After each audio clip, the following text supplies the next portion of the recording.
విషయం నేను అందిస్తా ఉన్నాను, తీసుకోవాలి కదా. ఇది కోల్పోతే చాలా నష్టపోతారు. నీ మనసులో కలిగే ఆలోచనలు నీ కుటుంబాన్ని కూడా ప్రభావితం చేస్తాయని తెలుసా? నీ భర్తని, నీ భార్యని, నీ బిడ్డని, నీ పర్యావరణాన్ని, నీ వస్తువుల్ని అన్నిటినీ నీ మనసులో కలిగే ఆలోచనలు ప్రభావితం చేస్తాయని తెలుసా? ఏబు లైఫ్ చదవండి. ఏబు కలిగిన శ్రమలన్నీ ముందు మనసులో అనుకున్నట్ట అయ్యే జరిగినాయి. ఈరోజు అంటున్నాను, నీ మనసులో విశ్వాసాన్ని పొందుపరుచుకో. ఇప్పటిదాకా ఏవేవో జరుగుతాయి, ఏదేదో జరిగిద్దని నమ్మావుగా, దయచేసి అవి వదిలేసి అదే మనసులో ఇక నుంచి నాకు దేవుడు ఆశీర్వాదకరమైన ఫలితాలు ఇస్తాడని నమ్ము. దీవెనకరమైన రిజల్ట్ నాకు వస్తుంది అని నమ్ము. శుభప్రదమైన నిరీక్షణ కలిగి దేవుని యందలి విశ్వాసాన్ని బట్టి ఇప్పటిదాకా పడ్డ బాధలకి ముగింపు, నా దేవుడు నా ఎడల కార్యాలు చేయబోతున్నాడని నమ్ము. నీ మనస్సుల్లో అలాంటి విశ్వాసాన్ని పొందించాలనే దేవుడు నాకు ఇచ్చిన ఆదరణ గీతాలు. కన్నుల జారిన కన్నీళ్ళు తడిపెను దేవుని పాదాలు, ఇప్పటి నుండి నీ కళ్ళు చూచును దేవుని కార్యాలు. కన్నుల జారిన కన్నీళ్ళు తడిపెను దేవుని పాదాలు, ఇప్పటి నుండి నీ కళ్ళు చూచును దేవుని కార్యాలు. ఉందిలే దీవెన, ఎందుక వేదన, పొందిన యాతన,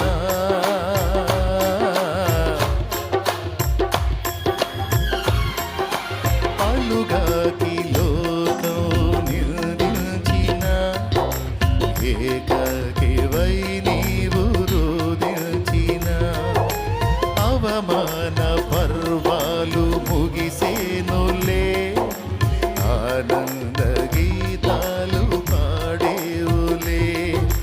నవ్వినోళ్ళంత నీ ముందు వచ్చే ఇక ముందు. మీరు శాలేమరాజు ఎందుకు ఇలాంటి మాటలు పాటల్లో పెట్టాడు?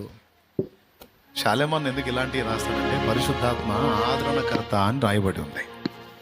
ఆదరణకర్త ఏం చేస్తాడు? ఆదరిస్తాడు. పరిశుద్ధాత్మ ప్రేరణలోనే అవన్నీ రాశారు. ఎందుకు?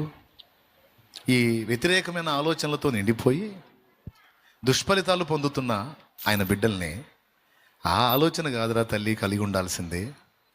ఇంకా పతనం అవుతాను, ఇంకా భ్రష్టుపడతాను, ఇంకా నాశనం అవుతాననే దరిద్రపు ఆలోచనలు కాదమ్మా. ఈ పరిస్థితులన్నీ మారి ఆశీర్వాదకరమైన అనుభవాల్లోకి నేను వెళ్ళబోతున్నానని నువ్వు నీ మనస్సులో అనుకోమ్మా. నీ మనస్సులో విశ్వసించు తమ్ముడు, ఆ ఫలితాలు చూస్తా ఉన్నాయి.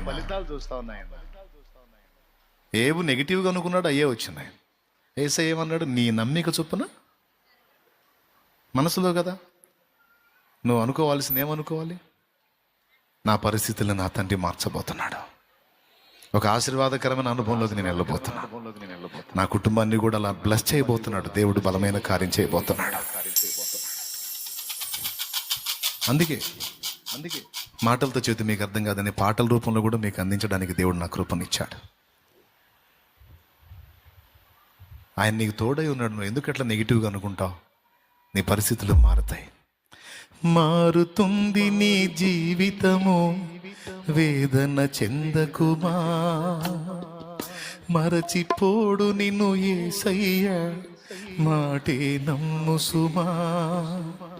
మోసే భారం, నువ్వు చేసే త్యాగం, ఎదురీతలన్నీ ఎదకోతలన్నీ చూసెను నా దైవం, చెయ్యునులే సాయం.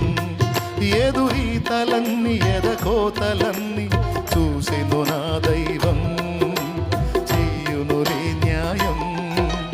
మారుతుంది నీ జీవితము, మరచిపోడు నిన్ను. దేవునికి మహిమ. ప్రజల మెప్పో లేదా ప్రజలు ఇష్టపడతారనో కాదు ఈ పాటలు సిద్ధపరిచింది.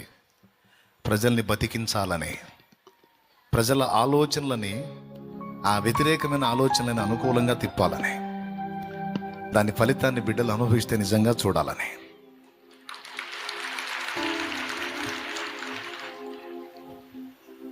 మిమ్మల్ని సేవ్ చేయడానికి ఆ పాటల్ని సిద్ధపరిచింది.